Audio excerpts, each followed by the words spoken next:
మీ అందరూ కూడా తెలియజేస్తుంది ఏంటంటే గత 25 ఏళ్ల కిందట ఇది ఇందిరమ్మ పార్లమెంట్. ఇది మీ దగ్గర కసి ఉందా? కసి ఉందా? కసి ఉంటే ఒల్లుడు కాదు, ఓట్లు పడాలి నీళ్ళమ్మతో కాంగ్రెస్ పార్టీకి.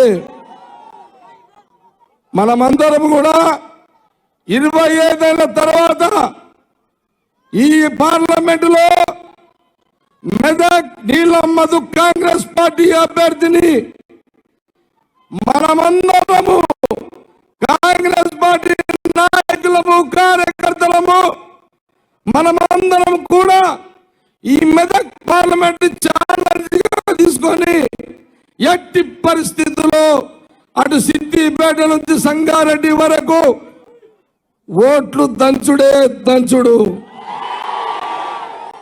సోదరులారా, 2 పార్టీలు ఎవరు అడ్డం వచ్చినా ఊరుకునేది లేదు,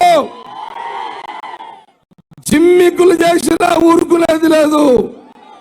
హుషారుతోటి ఆట ఆడుదాం. అర్థమైందా? నేను ఒకటే చెప్తున్నా, ఏది ఏమైనా 25 ఏళ్ల తర్వాత ఇందిరమ్మ పార్లమెంటు రాహుల్ గాంధీ గారికి మన రాష్ట్ర ముఖ్యమంత్రి రేవంత్ రెడ్డి గారు, ఇటు దామోదర్ గారు, కొండ సురేఖ గారు, హనుమంతరావు గారు, మైనపల్లి గారు, అవ పొంగులేడు శ్రీనివాసరావు గారు,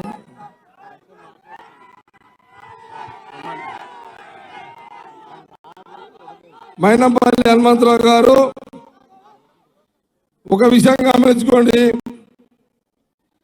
సంగారెడ్డి నేను చూసుకుంటా, మైనంపల్లి హనుమంతరావు గారు మెదక్ చూసుకుంటారు, ఆయన సిద్దిపేట, సరే ఆయన కొడుకు మెదక్ చూస్తాడు, మైనంపల్లి హనుమంతరావు గారు సిద్దిపేట చూస్తాడు. సిద్దిపేటలో ఉన్నారా? ఆయన మీ దమ్ము చూపెట్టండి. దేనికైనా నేను తమ్మన కొండ సురేఖ జగ్గారెడ్డి మీకు అందుబాటులో ఉంటాము.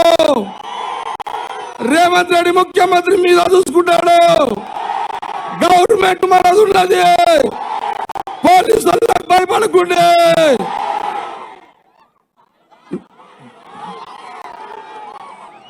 నీళ్ళ మధులు గెలిపించుకోండి.